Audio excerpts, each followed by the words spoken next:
Persons with disabilities are hit the hardest by food inflation. We're going to be talking about that next on the PWD Allies podcast. So stay tuned. I hope you enjoy today's show.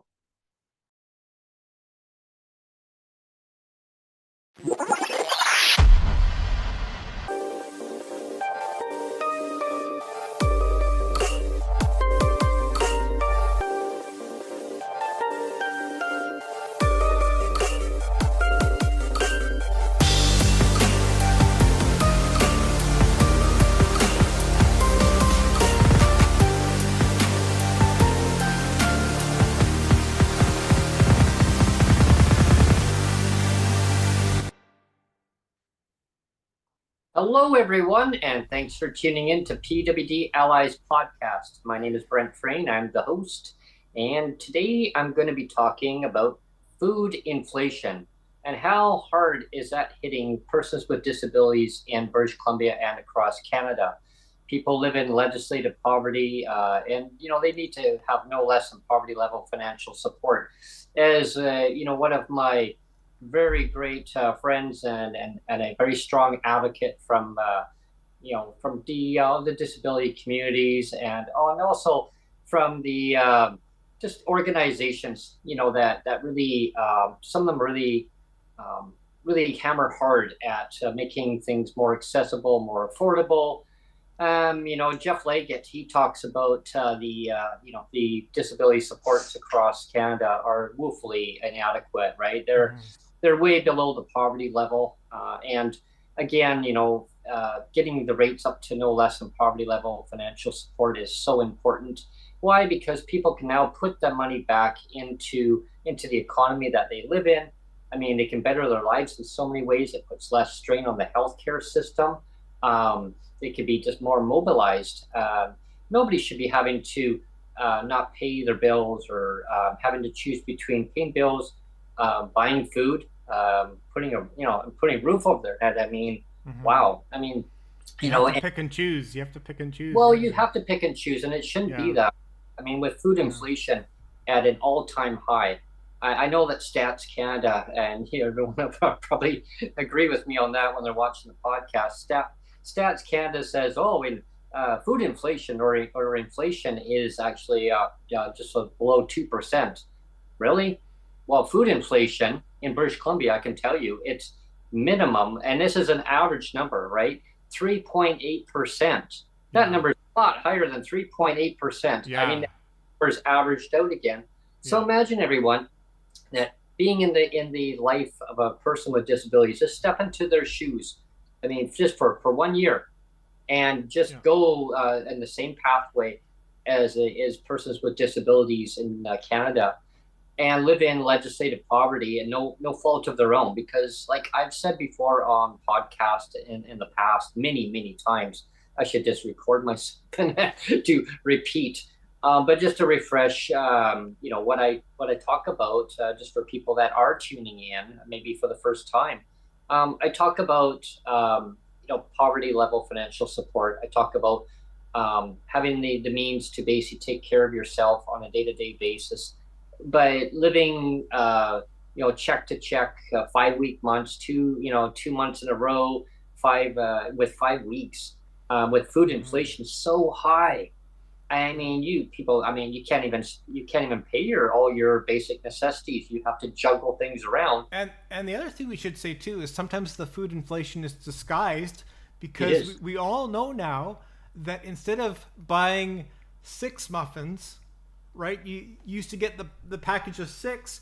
Now you go into the grocery stores, and quite often they're packaging, it's 4 muffins now instead of 6, or instead of like a big cake, you're getting half a cake for the same price, or like things like that, right? I remember to Save on Foods, Neil, and there was a whole flat of cookies, right? You get a double stack of cookies. Yeah, and now it's half, and it's the same price. Well, actually higher. Or actually higher, yeah. Because I remember going to meetings, and one of our projects was we went and got a double stack of cookies, and it was in a plastic container at Save on Foods, and it was priced at $2.49. 249 and double stack. And then it went to 299, and then went to 349, and then they started making it one stack of cookies instead of double stack. And now the price has gone higher. So you're right. I mean, remember we had that podcast. It was like a year ago or something, and it was all about shrinkflation, because we have Peter Cunnington in chat, and he says it's called shrinkflation. And I remember we were in Tim Hortons. Remember or you bought me the small coffee, and it was like it was like this. It was just tiny. Yeah, it was and so we titled the episode like shrinkflation. Yeah. Sippy cup. Yeah, that's what it was. Yeah. Before we get a bit too far into the discussion, I just wanted to take 30 seconds and just tell people that today we're going to be running a really quick and dirty one again. We're going to be running a 22-minute episode, and we're just trying these out. I just want to get feedback from our audience and listeners that, if they like the quick and dirty 22 minutes, or if they prefer the hour long ones, please give us feedback, because I'm actually looking carefully at the numbers, and to be quite honest with you, Brent, so far I'm not really noticing that much of a difference, honestly. There's things called retention, and they always say that the attention span of the average adult is about 20 minutes. And the majority, honestly, the majority of videos on YouTube is probably about 10 minutes. So it's about half of the attention span of the average adult, most of the videos. And so when you have a podcast, you're really kind of stepping outside of the norm, actually, going a whole hour. So we thought we would try like these faster episodes. But yeah, I just want to get feedback, because honestly, like, I'm looking at the numbers from the last one we did, and it honestly, the numbers are kind of similar. Like, it doesn't really change all that much. I was expecting like a larger uptick in retention, but it's not really. It's about the same. I would love to get feedback from our audience which one they prefer. Almost like how the government, it's always the same status quo. Yeah, the rates never change, status quo, copy paste, another administration gets in. Oh, well, and then they do the blame game, we raised rates 5 times, and well, when that government was in for 16 years, I mean, Well, and we've said this before, both on air and off air. I mean, when Sheila Malcolmson, she went to the rally. She went to Jeff Leggett's rally, and you were there too, and May 20th. And Sonia, and she gave a good speech, but the one thing in her speech was, she gave all that rhetoric of like, we raised the rates 5 times, and I actually have to say I deliberately cut all that out, because I thought, well, that just makes her look bad, and also I just did it for brevity too. So that part that I kept on that one video that we put out about the rally, I actually cut all the stuff out about all the stuff we raised the rates 5 times, because it makes her look really dumb, and I don't want to make her look dumb, but I just think she's got to start, or I should say she's got to stop just saying rhetoric. They're saying, while we've been in government, we've raised the rates X amount of times. Yeah. People with disabilities, and in my opinion, and I can't speak for all disabled people, and I don't want to speak for all disabled people, but I guess in my own personal lived experience, my opinion is that I'd like to see the government saying, okay, so what are we going to do to lift people out of poverty? Are we going to talk solutions? Yeah, exactly. Yeah, rhetoric. Rather than saying, well, the other administration, they chose not to do it. I mean, okay, so what are you going to do? Immediately, a game plan, a goal, and steps to get to that goal. And I learned this in college, is that you have to have steps, step by step, in order to get to a certain goal. And once you get to that goal, and now you review of, okay, so those steps, did they all work? I mean, were there some complications to get to that goal? And once you get to that goal, now you say, okay, I've achieved that goal. So now you get to a certain a baseline, meaning no less than poverty level financial support. So you get to that goal, and now you can tackle all these other barriers, red tape barriers that are actually put in legislation. And now you make that a policy above it, saying, okay, no government in power, it doesn't matter who's in government, can change that. Yeah. And so that's kind of where I see it is. I mean, it's always great to do the blame game. I mean, pinning disabled against disabled. You can have RGI housing, or you choose to have market housing. So I mean, so sorry about that. Or you can have a bus pass. You don't have to have a bus pass. It's gaslighting, really. It is. It's very subtle. It's very subtle. It's a subtle form of gaslighting, but it really is pinning. We always use the term pinning disabled against disabled. It's like, well, this group over here of disabled, they're the entitled group. They're the entitled group that deserves the RGI units. Mm-hmm. And if you're in market housing, well, then you're not in the entitled group, and too bad. That's kick you to the curb. Yeah, exactly. And that's the way I look at it too. Is treat people with dignity and respect, right? Because I mean, people with disabilities, there's a small portion, 26%, that actually live in subsidized housing, RGI housing, and their cost of living has gone up. Yeah. I mean, substantially. I mean, it doesn't mean that there's a roadblock of saying, well, they're in RGI housing, their costs haven't gone up. They have gone up considerably. Yeah. And so when the current government in BC, the BC NDP, current administration, I call them, they chose in 2023 just to get the $125 increase of the COVID supplement. That was, it was given to individuals in market housing. And now the same group of individuals, nothing's changed. It's just a classification that they're in RGI housing. I mean, their disabilities are their disabilities. They haven't gone away. They won't go away. Yeah. And not giving them that 125 to better their health, their well-being. I mean, their cost of living, sure, they get a little bit cheaper housing. And I got it in market housing myself, but it got gobbled up in rent increases. Yeah. So the buying power, it erodes with inflation. So you don't really feel it. I mean, one of my corporate managers said, well, with those rent increases, why didn't they give you an increase in the last 2 years? Like, that is a good question. I asked the premier, I said in 2024 with a phone-in interview on a local radio station, I asked that same question. Like, I got a rent increase. Why did you increase the rates? And you know what the answer was, everyone? Well, we raised the earnings exemptions. If you don't know that, maybe you should actually go and check that out. Earnings exemptions. Get a job, and then we'll honor. We'll give you more money. And people. But we're still clawing back things like pensions. Yeah, exactly. I mean, the clawback is just completely.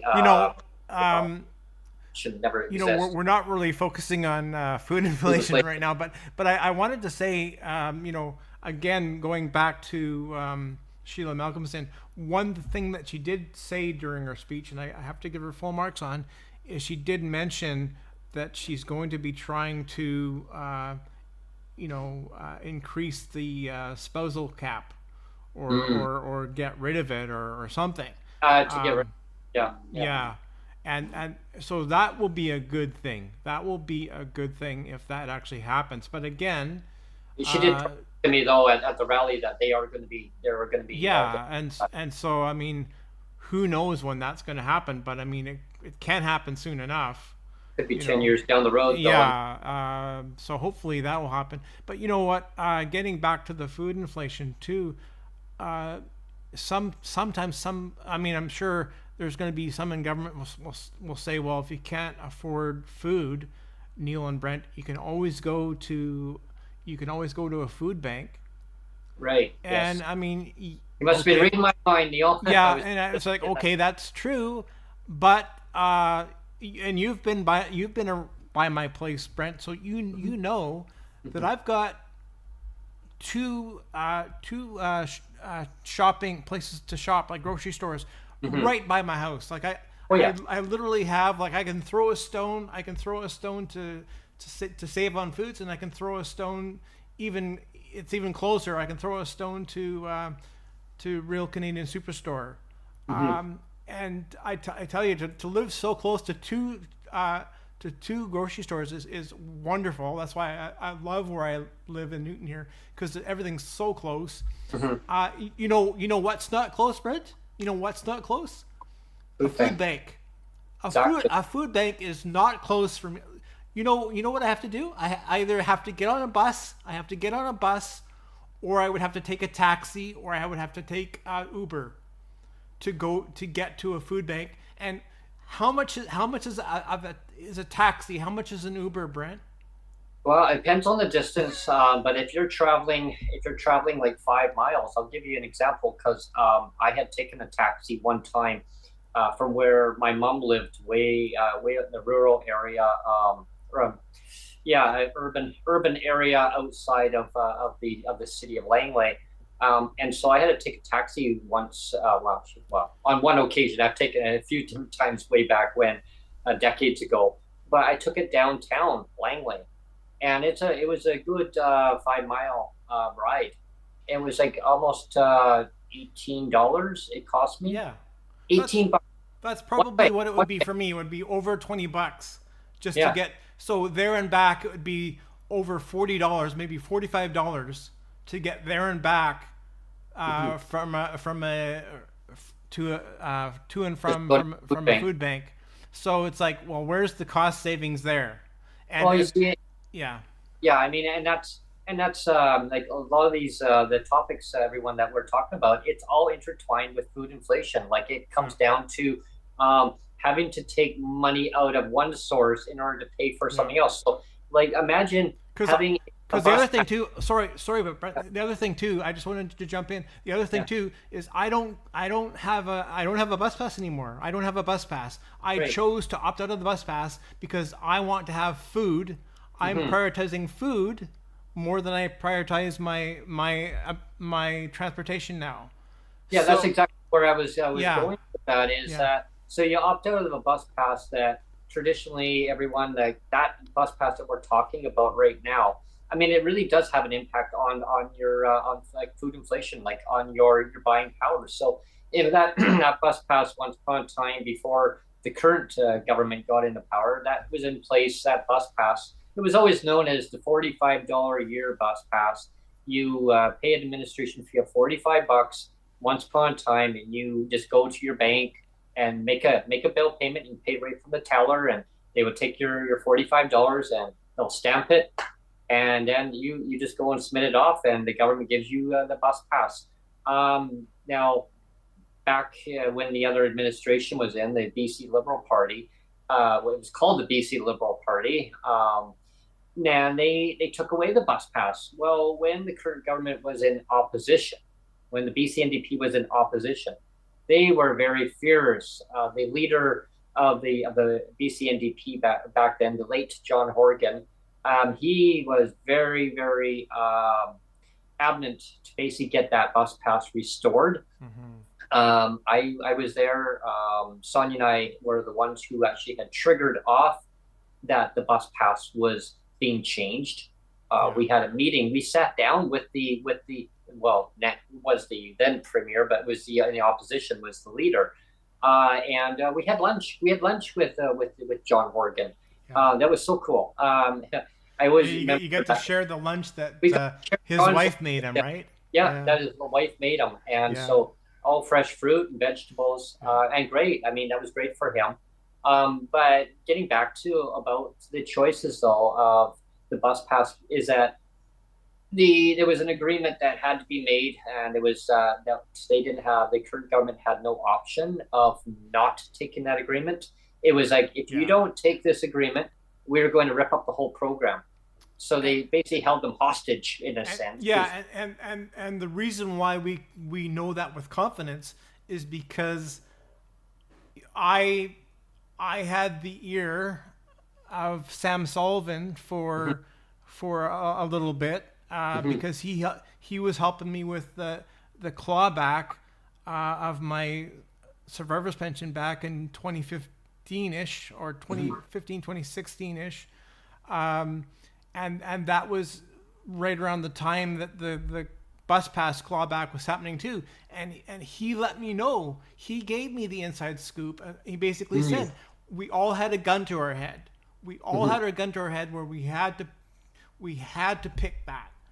There was, we talk about party whips all the time, right? We party whips. They had a gun to their head. They said, pick this or else. Yeah, take it or leave it. And if they didn't take it, then they're going to collapse the whole program. But seniors still have their program going.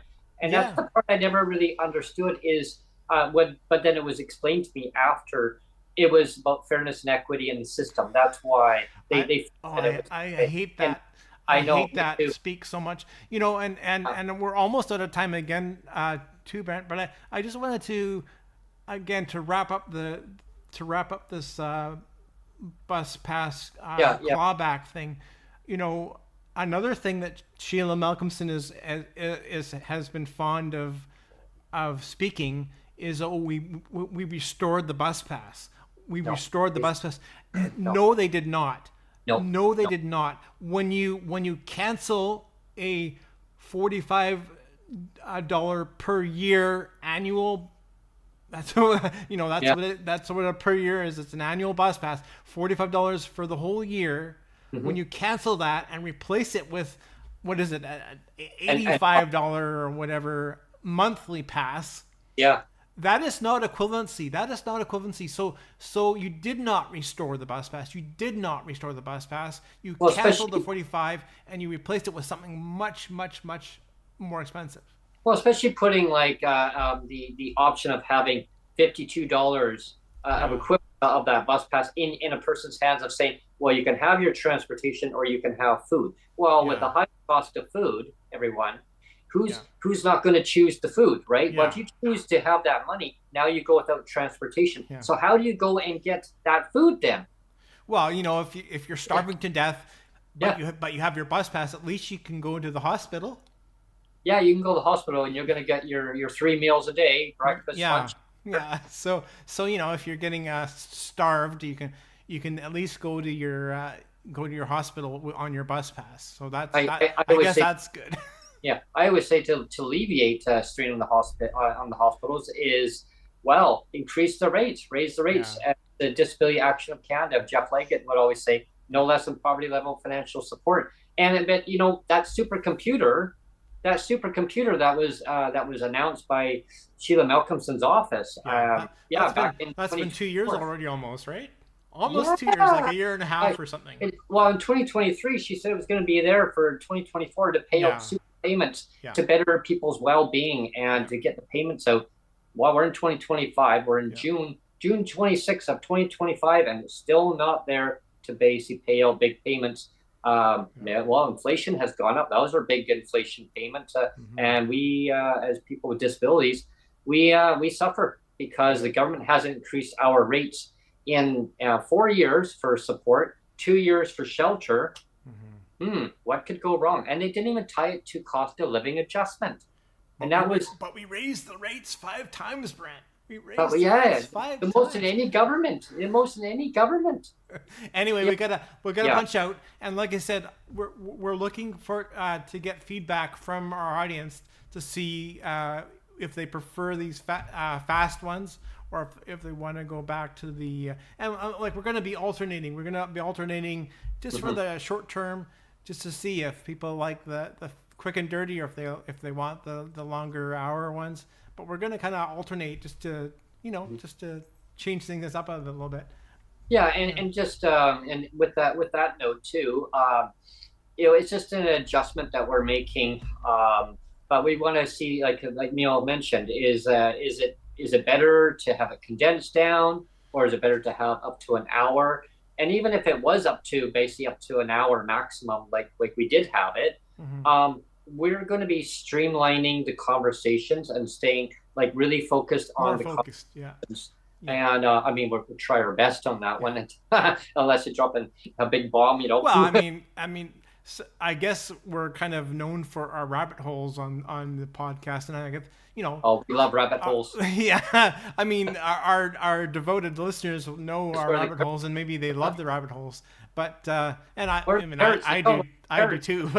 But we're gonna try to be more focused in our conversations, and so yeah, we're just looking for feedback of what formats do people like better, because again, when you look at YouTube format on the whole, Mhm. the vast majority of most YouTube videos is around the 10-minute mark, honestly, Mhm. because YouTube knows that the majority of YouTube knows that the maximum attention span of the average human is about 20 minutes. But so that's why these podcasts are a little bit outside the norm.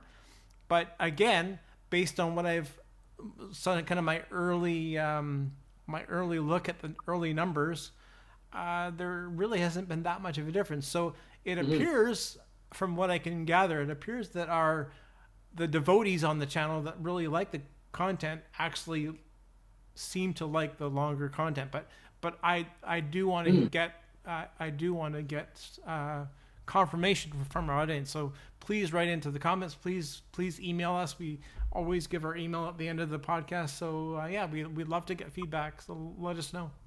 Yeah, I mean, even the pink unicorn behind me. I mean, I don't think they don't disagree with either or. I mean, they'll listen to the audience and That's what's right. best. Yeah. Yeah, and I mean, we just want to change it up and give Yeah, options too. Like one day we'll do a 22-minute, and one day we'll do an hour or an hour and a half. So yeah, yeah. and it's also just for the programming of the channel too. Like we want to know from our audience, what topics would you like to hear us talk about? Mm-hmm. Would you like to be part of that topic? I mean, be a Yeah. guest. I mean, there's lots of different topics that affect people with disabilities on a day-to-day basis.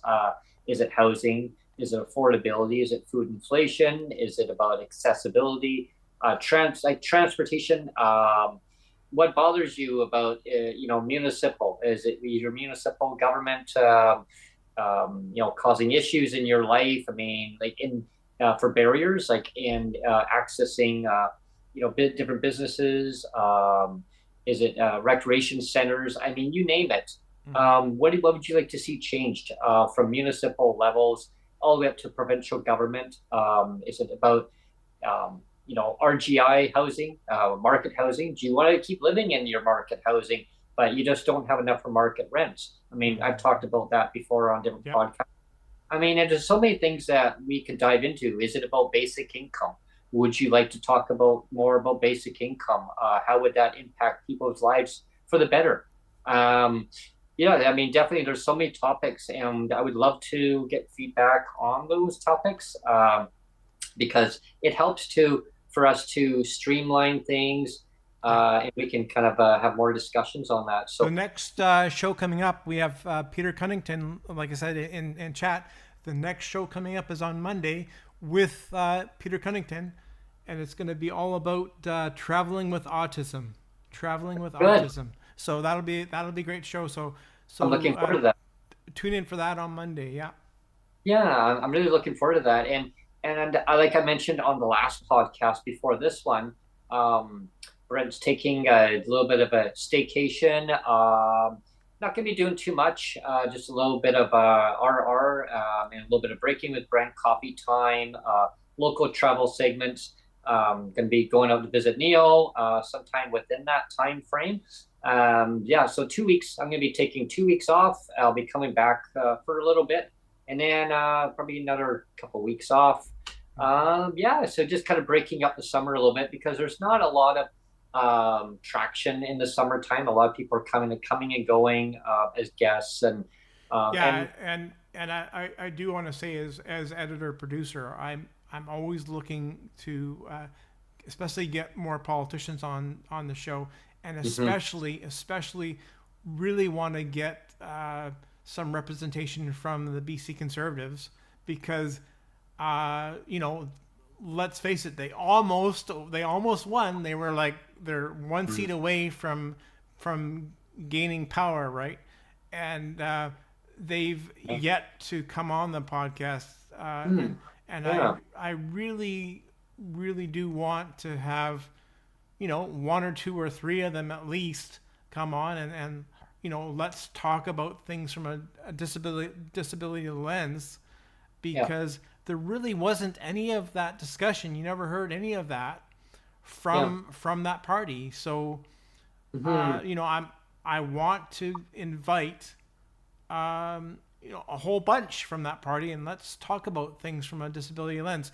What would the BC Conservatives do differently than The the current BC BC NDP? NDP. Yeah, Yeah, and I'm just as as a nonpartisan view, I mean, like I'd like to hear different viewpoints of where do each party stand on how to improve a person's life financially with disabilities. I have a solution. I mean, I say a basic income. That's basically the way I look at it. that's There's another different, show coming up on the 4th, yeah, Brent. So yeah, so on our American Independence Day, we're gonna have Susan Abels come hmm, on, and she's gonna be talking about all about basic income. exactly. And I'm looking forward to that show too. Yeah, And again, there's lots of shows that are getting lined up on Neil's YouTube channel. yeah. Definitely check it out because it's actually quite useful. I found it very, very useful myself, is to see the guests that are coming up, and You it's can actually see everything that's being queued up upcoming. now. Yeah, It's yeah, so neat. I like yeah. that. It's very organized. And if you like the content that you're seeing today, and you really love the channel, please And subscribe. and even if you don't like the content, let us know. Yeah, yeah, exactly. Yeah, Please subscribe and like and share and comment. It helps us grow as a yeah, channel. yeah. We really appreciate your time that you put into viewing and listening to our show on the podcast version too, and because sometimes people don't have the time, um, to view it live, right? So they'll listen to the podcast version, and maybe they're out and about and put their headset on and listen to the podcast version on your favorite app, I don't and want to keep looking at Neil's face. Get Neil's face away from me. it's like the look that you could give when things are really not exactly the way that they're supposed to be in life. Yeah. Uh, but it's Anyway, all good. I really appreciate though everyone, for all your time that you put into to our content. And I mean, yeah, if you like to donate, I mean, click the like and the yeah, and that's the other thing too, is we have to say, like, kind of where we are. So when you are ready to take your break, Brent, we'll have Mhm. hit the 49th show. The 49th show will be the Oh, Susan Abels basic income show. So when you come back from your break, yeah. we'll already be at episode 50, and Oh, so we've already hit episode 50 at the a halfway halfway mark mark. of the year, Wow, which, already. which is kind of incredible when you That's think awesome. that Fabulous. we haven't really, it doesn't seem like we've like been overly aggressively pushing shows out. Like, we've kind of had a leisurely pace, but even at a leisurely pace, we've still pumped out like almost 50 shows at this point. Hmm. So yeah, Yeah, exactly. And having guests coming on, just having viewpoints of their viewpoints. I mean, anyone can have a disability at any point in time in their life, no fault of their own. They develop more disabilities, and the politicians, from doesn't matter which party they are, and I don't do favoritism from any political party. I take a stand on just learning, like having them learn from us, from lived experience. Um, Ableism, it's such a powerful word, but when I use the word ableism, it's like any politician that is okay with the status quo of keeping rates like woefully way below like the hmm, standard of poverty level. I mean, imagine getting up to a poverty level. I mean, poverty level should, I mean, that is the most lowest that you can go, but we're below that yeah, level. but that's a Why? big ask, Brent. That's a That's big a big ask. ask. That's a big ask. That food inflation, though, I mean, that's already high already. So imagine that really pushes that buying power even lower than the poverty level. Like it suppresses it down. We need to lift people up. It really bugs me. It really bugs me a lot that BC is still one of those provinces that doesn't bother to tie inflation. You know, that our PWD rates aren't tied to inflation at all. I'm really beyond baffled on that, because that really kind of pisses me off, to be honest. Yeah. Well, yeah, I mean, BC Poverty Reduction and some other organizations had put in their high recommendations to have the government actually tie it to inflation. And the government couldn't even do that. They couldn't even get just to that. That's kind of the bare minimum, right? That's the very bare minimum. That's the absolute bare minimum, and they can't do that. But they say, we've raised it 5 times. We've raised it 5 times. But here's the part that really pisses me off, though, is the BC NDP ran in their platform before they became elected. They ran in their platform, rather than increasing the PWD rates, they ran in their platform with the Canada Disability Benefit, CDB. Yeah. They waited on the federal government, because that's why they didn't want to raise the rates. They waited on the federal government to do the right thing after 5 years, knowing that it was all completely bungled up. Because I know that there was a person, and I'm not going to say who, because I'm not here to expose out. I mean, it was at the time, it was confidential information. Now, I mean, it's not. But there was a person who told me and told Sonia at the legislature in BC that they had a conversation with the then minister. Of course, there is no federal minister now for persons with disabilities, a portfolio. There's no minister actually in charge of that portfolio, but had a direct conversation with that minister where how much is the amount going to be? How much is the amount going to be for persons with disabilities in BC and any other province? And you know what the response was? We have work to do on that, and we're working on that. That was the response. They couldn't, the staffer could not get that information. So they had to kind of go, okay, well, I guess NA not available. So they gave it to the premier, who then says, okay, well, I guess we're going to run with this in our platform. And the finance minister is probably like, well, I mean, sorry, not the finance minister, the Treasury Board probably looked at it, probably thought, well, I guess the federal government knows what they're doing. You know what, easy peasy, everybody? They could have easily just got your CRA information, the T5007 information that CRA has. They could easily just send it right out to all the provinces to apply for PWD or CDB. For people that live here in BC that are on PWD assistance here in BC, I mean, they know and they'll remember that the only thing on the BC NDP platform, the only thing on the BC on the platform on prior to the election was, we're going to not claw back the Canada Disability Benefit. That was the only thing. The only thing. Yeah, we're not going to claw it back, but you're not going to. A lot of you are not going to qualify for it. But look what we did. Look what we did. We're not going to claw back something that you're not going to get. Yeah. It's like in Alberta, Neil. It's like, we're going to claw that back because we need you to apply for it, but you're not going to get it. Yeah. But the province is going to get the money from the feds, but we're not going to give it to the PWD. I mean, it's almost like they're taking credit for something that they're not even doing. Yeah. It's like, hey guys, we're not going to be bullies. We're not going to be bullies and claw back something that doesn't even belong to us. Doesn't even belong. We're not going to be bullies and claw it back. You know, isn't this great? We're going to take credit for this. It's not even our own program, but we're going to take credit for the fact that we're not going to claw it back. Oh yeah. It's beyond ridiculous, because I mean, it was supposed to, that CDB was supposed to be modeled after the GIS, and it was supposed to be up to like originally $2,700 per each individual income, not based on household, and the federal government managed to turn that unicorn upside down the pink unicorn. And Well, you notice I'm wearing a kind of a light pink today, Brent. Yeah. That was kind of on purpose.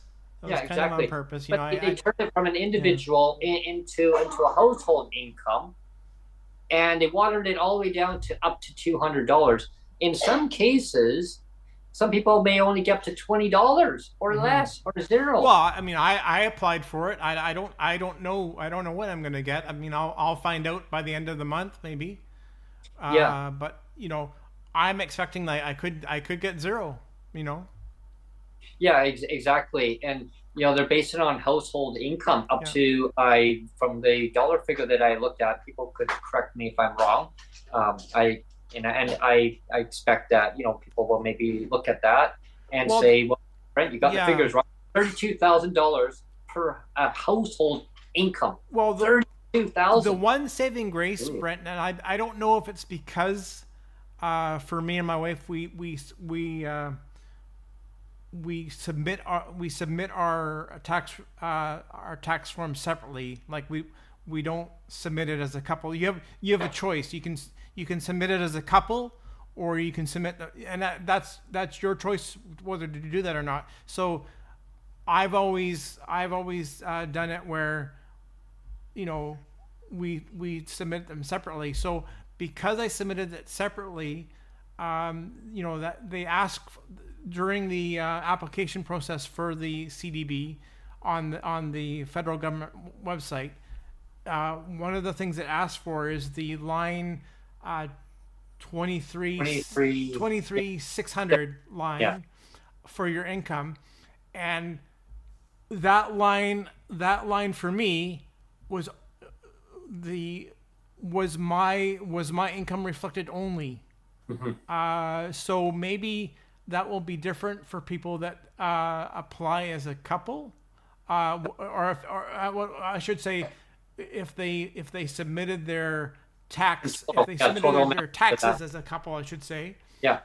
Maybe that total will be different. But in my case, that 23,600 line was only reflecting my income. So maybe that means it's a good move for me in my case. It will make a huge difference on that, because I can give you an example of in Victoria, we got renewed a pass for our fitness center, our recreation center. Okay. So I went just recently and got that. So now I can go unlimited amount of times to our recreation center and use the fitness equipment. And you can go into the pool, you can do anything. But here's the catch: it was based on household income. So that line 236 that you just referred to, Neil, they wanted to see my income tax. Yeah. Line 236. 23600 is 23600 is what it was. Yes. Yeah. And so you had to put all income under that one category and submit it in. Okay. Now that income exceeds that CDB level of $23,000. Oh no, sorry, it's 32. Sorry, 32. So right there, according to line 236, I was talking to them at the recreation center. I was talking about the CDB. It goes right there. You don't qualify. Yeah, you're gonna get disqualified. You don't qualify. You would be disqualified right there. And he goes, that's another red tape barrier. Yeah. He says, my understanding is that when that CDB was designed, and this guy was smart, when that CDB was designed, it was supposed to be per individual, not per household. So you would have normally. And I guess that's the trick that you're allowed to do if you want, is to apply or to submit your tax forms separately. If you are a couple, you have that choice, you have that option to submit separately. And so that's what I've done for the last 5 years or so. Since I've been remarried, we just submit separately. And and that's why I this show has been about inflation too, because the cost of everything going up, and you want to get the most value for your dollar. I mean, who doesn't want to get the most value for your dollar? So again, having to choose between I'll use a recreation center as an example. If that threshold had not been increased, it would have been like, okay, hey, Sonia, you can go and have a recreation pass. Brent, you can't have it. They submit it in. And if it gets past a certain threshold, a household threshold, and if they haven't lifted that ceiling up, guess what? You have to now pick and choose. So be healthy, not be healthy, right? Yeah. Everything should be based on individual. It should not be based on household income. Yeah. And that's how you keep people healthy, puts less strain on our healthcare system. It's all bureaucratic red tape, everyone. Yeah. It doesn't have to be this way. And anyone who agrees with that, I mean, do a petition, right? I mean, Well, yeah, we'll talk about it. and you know what? Like, some people are not going to feel sorry for me because they're going to say, "Well, Neil, you own your place," and that's true. You know, I've owned where I live now for, you know, I've lived here for 20 years, and so I do own. I don't rent, but you know what? Like every year I have to pay property tax. Property tax, and this year it was even with the disability deduction, like even with the full deductions, it was still $1,700. Yes. Just in property tax, and this year we had a special levy for the building because our building's old. Right. So every owner this year is going to have to pay $1,300 in a special levy. So that's $3,000 right there. Now it just so happened that this year I was very fortunate. I was able to get a $2,000 income tax rebate, and the only reason why that was that I got because normally I usually get about $1,200 or so, but this year I got 2,000 because I got a little bit of a rebate back based on my my shower. Yeah. The shower reno that I did for $15,000 of my own money. That the government wasn't willing to. So I was able to get a $2,000 credit back on my tax. So that meant from about March of this year, around March where I got my refund. Right away I put it in the savings because I knew there was stuff coming down the pipe. So and I knew that I was still going to be about $1,000 short for stuff that was coming down the pipe. So from March I was deliberately putting more money away and saving up an extra $1,000, so I would have a $3,000 cushion. So that's all these things that I'm having to like do mental gymnastics in my head. That I have to account that I have to have that $3,000 that I have to just dump, and that's what I just did the other day. I dumped like $3,000, just boom, gone. But like I said, I saved up since March. I was able to save up that $3,000 since March, and that's why I was able to drop it on those two things: my property tax and the special levy. But that's like that $3,000 is a lot when you're on disability assistance. $3,000 is a lot to just drop and say, there you go. Oh, it is a lot, and and having to sacrifice certain things in order to accomplish other things, and look at the unexpected expenses that do come up in life. Something breaks and then you got to replace it. Like a coffee machine, like it's been making some really weird sounds lately. So it's like, oh, great. Sure, coffee's already expensive. Yeah, but how do you brew it if you don't have a machine? I mean, right now it's still working. Knock on wood. It's not broken. They always say if it's not broken, don't fix it, right? I'm looking at a Keurig machine, right? I have it on my wish list. Anybody sees that? I have it on there. It's a little expensive. It's $79.99. I guess maybe some people say, well, that's cheap, but to me, it's expensive. Yeah. But it lasts for a long time. Maybe get the full pods, and then you can just put it in there, and you get a whole caseload of pods, and then it's cheaper actually for brewing. Yeah. So I'm looking at that, or just a cheap coffee machine, either or. So yeah, Yeah. I mean, and again, inflation. I mean, it basically affects every single thing, like your basic things that you buy. It doesn't matter what it is. PWD struggle because the rates haven't been increased. Governments seem to be okay with that, and I say no, it's not okay. Like status quo is not working, Yeah. people. Government said they're broke, right? But every time I turn around, they keep throwing more money out, but there's nothing to see for it, Yeah. right? And that'll be another show discussion. You But know what else is inflated, Brent, is this show. This show is only going to be 20 minutes, and it's almost an hour now. So we've inflated this show too. We play up everyone because everyone's tuned in and they enjoy our content, right? Yeah. They say, bring it on, encore. So my test of you called it out. She called my it test out. of a 20-minute show. It didn't. So you know. So Tanya called it out. She said it's not going to be 20 minutes. Oh no. She said you're a liar. She said, you're "Oh, a it's not liar. 20 minutes." Get off the air! Get off the air! Encore! You liars! Okay. Anyway, I want to thank everyone for tuning in today, though. I really hope you enjoyed the content. Like I said earlier, we try to put out like really good content. I love to have fun with my guests too.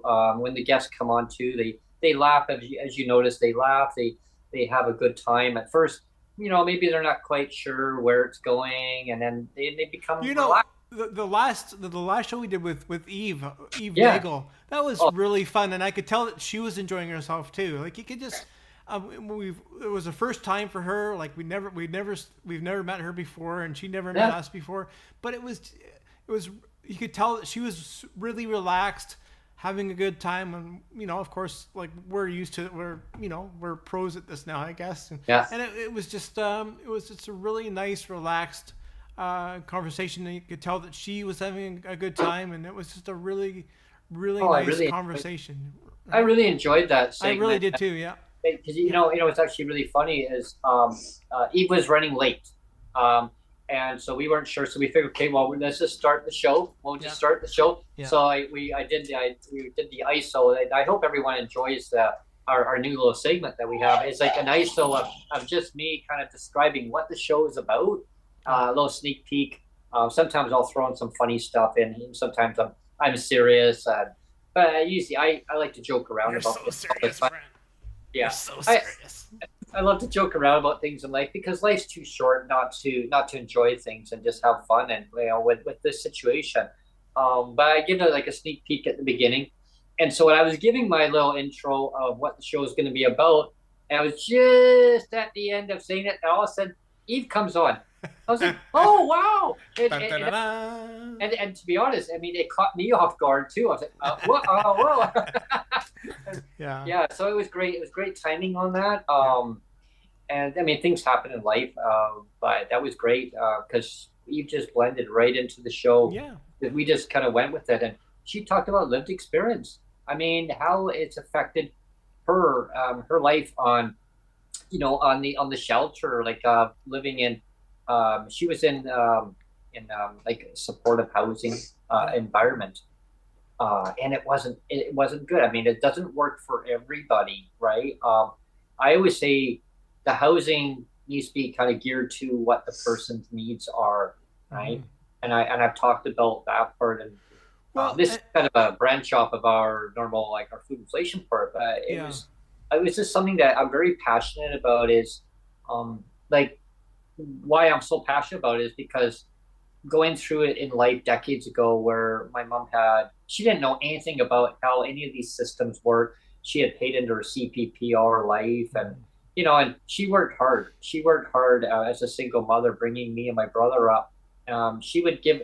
I mean, the old saying is, you would take your shirt off and give it to your neighbor. You know what I mean? Like, I mean, she wouldn't literally take her shirt off and give it to neighbor, but I joked around with her one time. She goes, "Oh, Brent." And I said, well, I mean, when you say take your shirt off, she goes, no. She goes, but it's a figure of speech. But she would do anything. Like she would do a lot of baking, and she would hand it out to her neighbors who were maybe not financially at the time one of our neighbors had got laid off his job, and they weren't sure how they were going to buy food. I mean, they had savings, but they were dwindling through their savings a lot faster.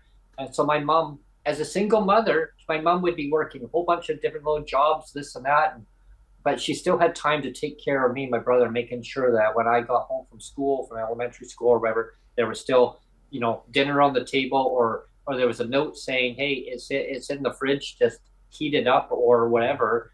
But she would also have a bunch of baking stuff in there, or different dinners. And she says, don't touch this. And she'd have a little note inside the fridge on it, don't touch this. This is for a certain neighbor. So my mom would actually go on her way and make dinners for neighbors. And in exchange, they would do the same thing for her when she was having a hard time. And it was kind of give and take. And that's how society was back then. And I guess a learning lesson that, or, to the government too, is you take care of your citizens. You take care of your most vulnerable. That seems like a foreign concept now for some reason. I don't know why. Rather than take care of their top CEOs and their insiders and their friends and their buddies, like take care of each other. That's what it's about. And I mean, that's the takeaway that I got from my mom is you take care of each other. But as she got up into applying for, a SAFERS, and then, someone asked me on our last podcast, what does that stand for, right? It's just a senior supplement, right? And RAP, it's supposed to go to everybody, and it didn't go to you, Neil, and it should have gone to you, right? But again, it's excluding certain people out of it, and it shouldn't. And that's why I'm wearing pink for my pink unicorns. And well, that's what I recommend to Sheila Malcolmson when we had her on that one time, and I had recommended that extend that same under BC housing system, extend it over PWD. And again, I never want to throw Sheila under the bus, but I would love to just have a super frank discussion with her. And I know it will never happen, but I would love to have a conversation all about pink unicorns. Honestly, the provincial government has to acknowledge the truth, that there's so many pink unicorns in government policy. It's overrun with pink unicorns. And I would just love for Sheila Malcolmson to acknowledge the pink unicorns, because there's a lot. It's not they're running rampant. It's not one or two, Brent. It's not one or two. It's a whole herd. It's a whole herd of and they're replicating by the day. They're troubles. They multiply in massive quantities, and they're living well. The pink unicorns are living well. They're doing great. You have I'm sure you have David Eby goes out on the legislature lawn and waters them all every day. Here, pink unicorns. Here's some more water for you. Here's some more food. One thing that I don't hear in their media scrubs that the premier of BC has, or any premier across Canada, with that fact, I would like to see a premier come out and to do a media scrubs. That's what they call it. It's this terminology to the media, and actually say, major breaking news. Effective immediately, we recognize that the most vulnerable in our province.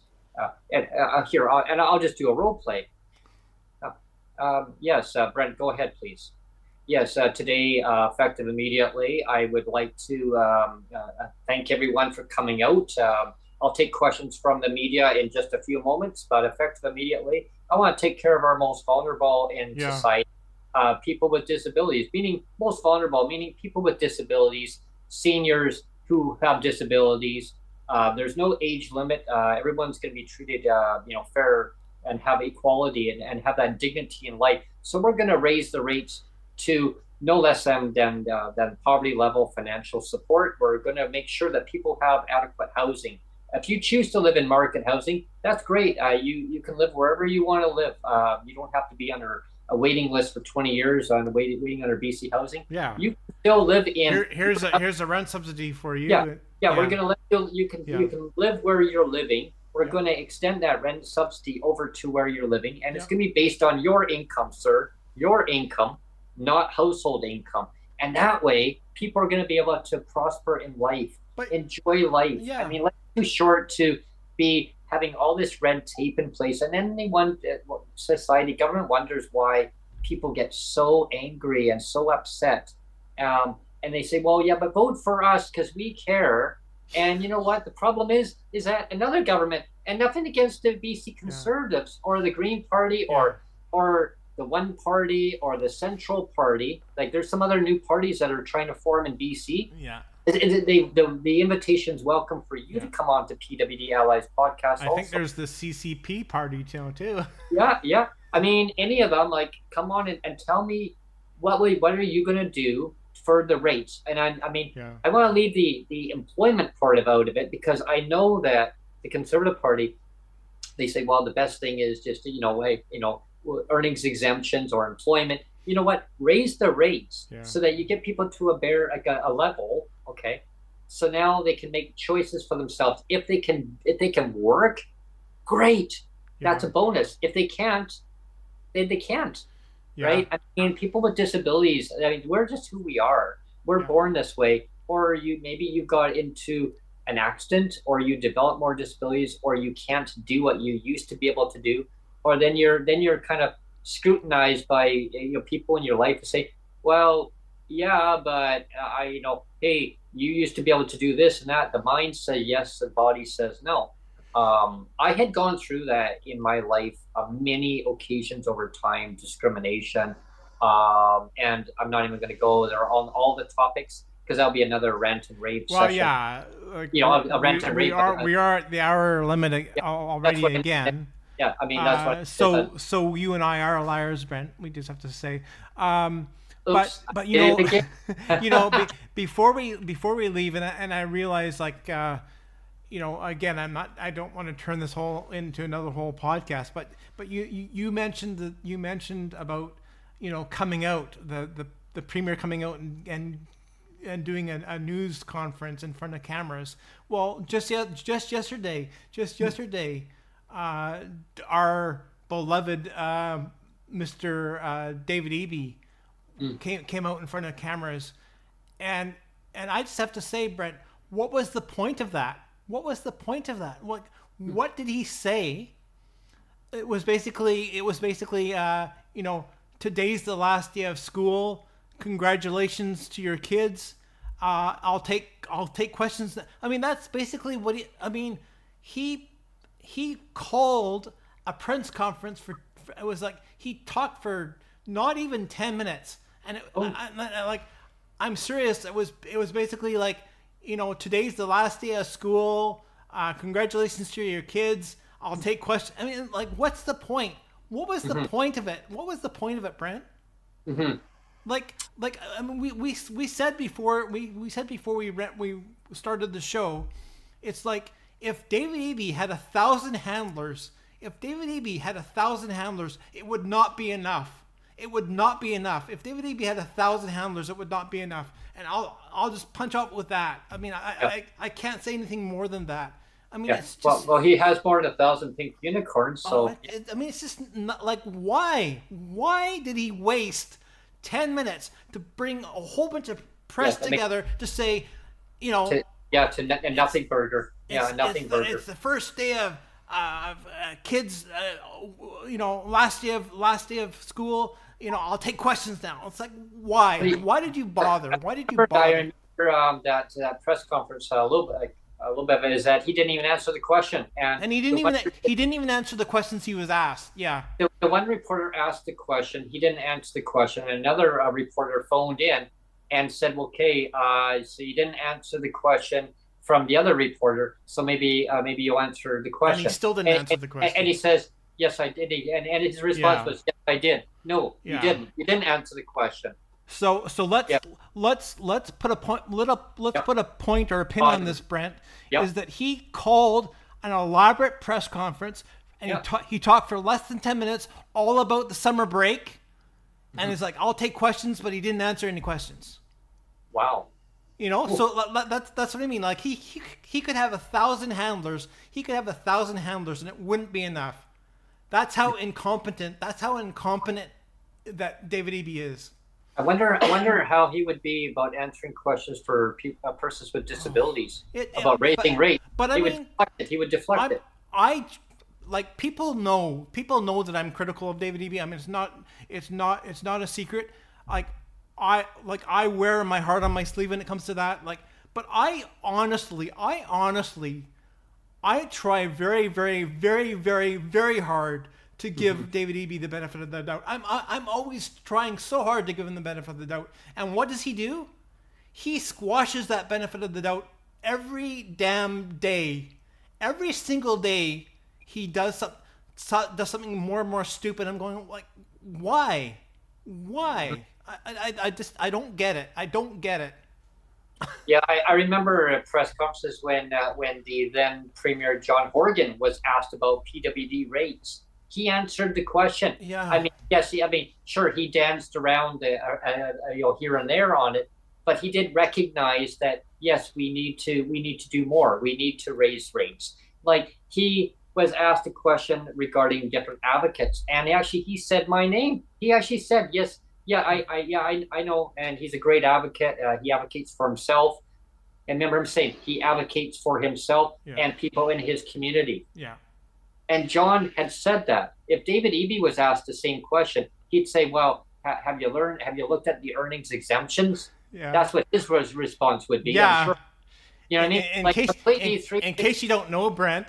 Yeah. Like it was a gaslighting comment, right? In case you're unaware, Brent, we've increased the earnings exemption, and you can go get a job. You can go get a job, and if you happen to earn a pension on that job, we'll claw that back. We'll claw that back. And if you happen to get EI, we'll claw that back too. And if you happen to get injured on the job, we'll claw back your WCB. We'll claw back all of that shit, Brent. Yeah, we're gonna take it all away, and and we'll say, "Well, look what we did." Yeah, and look what we did. Just to let people know, when I was on that call, I actually was still on hold, and you know what I did? I actually hung up the phone. Yeah. I was actually on hold because I knew they didn't come back, but I think they might have come back, but I just hung up the phone because I was more pissed off. Well, remember I forget when we did the last podcast. Remember I came up with that with the song, and I'll say the song again. Just get a job so we can claw back your pension. Please get a job, and we'll claw back your EI. Please get a job, and we can claw back your workers' compensation. Right? I remember a time when we were actually in the then leader of the official opposition, the then John Horgan. We were sitting in his office. Like I said, we were having lunch. Sonia and I were having lunch. And the photo keeps popping up here and there of memories.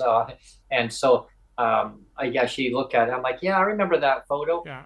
And John had asked us a question was, so what did you do for work? Like he was talking about jobs. Mm-hmm. And Sonia said, well, I used to do this for work. Oh, wow, that's neat. Yeah. She says it became physically like a major physical problem for her. And so she couldn't continue doing that kind of work.